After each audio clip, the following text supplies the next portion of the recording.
Focus sur la MJC MPT Camille Claudel de Logne qui a mis en place depuis 2 ans le Jardin des Différences, un projet autour du handicap, se rapprocher des personnes handicapées et opérer un travail de sensibilisation auprès du grand public. Voilà ce que la structure s'est donné comme mission. Voyez ce reportage qui revient sur 2 ans de travail.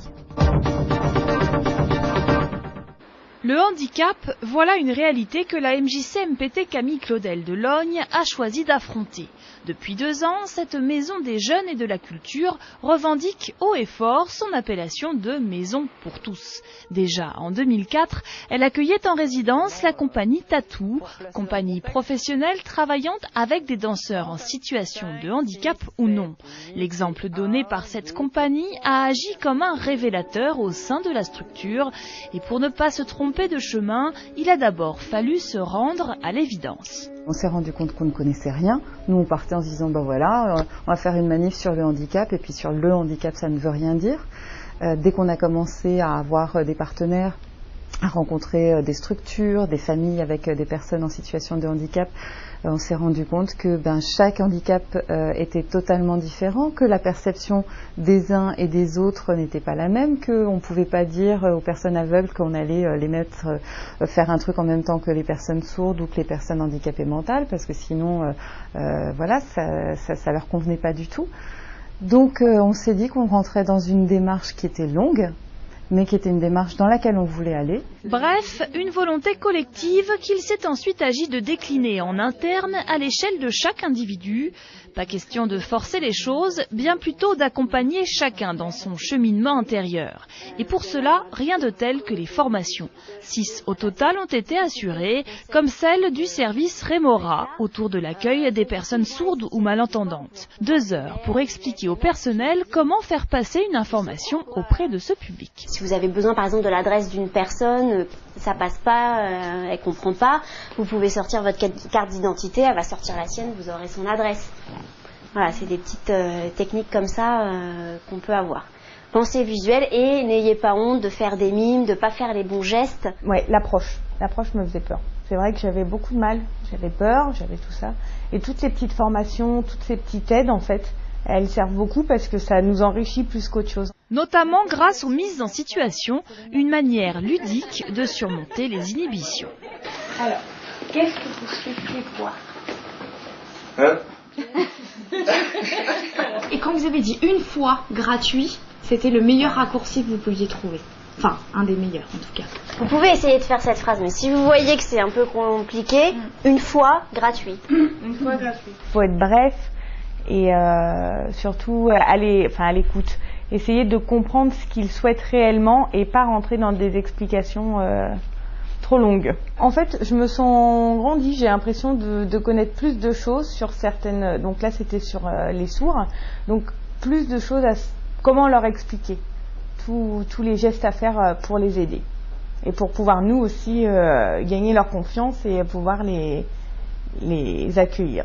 Aujourd'hui, la MJC compte 7 ateliers hebdomadaires qui accueillent des personnes ayant un handicap, qu'il soit moteur, visuel, auditif, mental ou psychique. Parmi les établissements spécialisés partenaires de la MJC, l'accueil de jour est à Lagny-sur-Marne.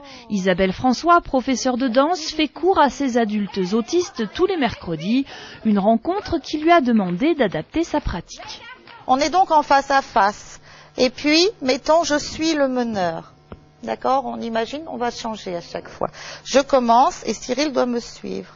Comme si il regardait, donc c'est un miroir, une glace, mais ça peut aller assez vite. Ce qui est complètement différent, c'est qu'on ne va pas rechercher, comme dans toute discipline de danse, on ne va pas rechercher une technique, une très forte technique à avoir pour pouvoir bien danser, comme une forte technique en classique, on peut le voir chez les ballerines. Là,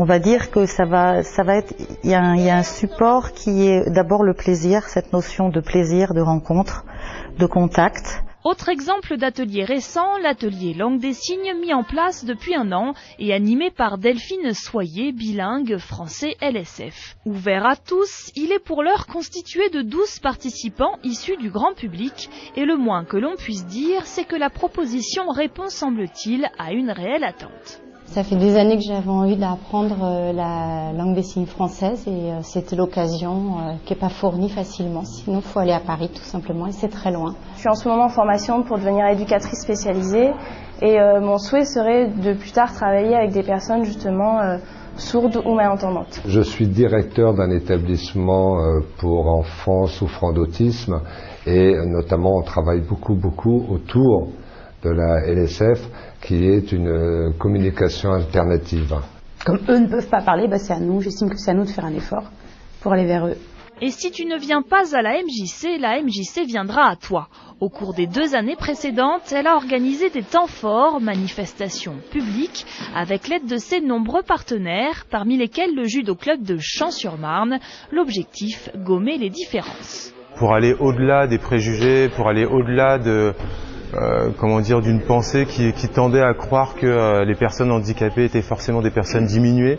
L'idée, c'était vraiment de trouver des passerelles entre personnes handicapées et valides dans des pratiques sportives, puisque là, la question du corps était primordiale. Nicolas Canter, 21 ans, a ainsi pu dévoiler son savoir-faire. Ce sportif fait partie de la Fédération française de sport adapté. Il a été 2 fois 3e au championnat de France junior et champion d'Île-de-France l'an dernier. Jean-Louis Rocon est son entraîneur. Il revient sur ce moment d'échange fécond avec le grand public. On a pu faire partager un petit peu cette notion de plaisir, cette joie qu'on peut avoir sur un tatami. Quand on le voit travailler, quand on le voit pratiquer le judo et la joie qu'il peut exprimer, il n'y avait plus de barrière, il y avait quelque chose, un pont était là.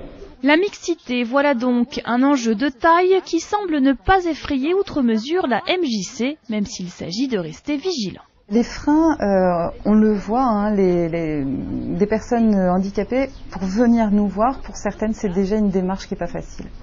Donc, c'est l'intérêt du coup d'avoir des partenariats, c'est qu'on a pu avoir des structures ou des associations qui portaient un message et qui pouvaient dire, écoutez, là, il y a vraiment un travail qui est fait pour proposer un accueil adapté.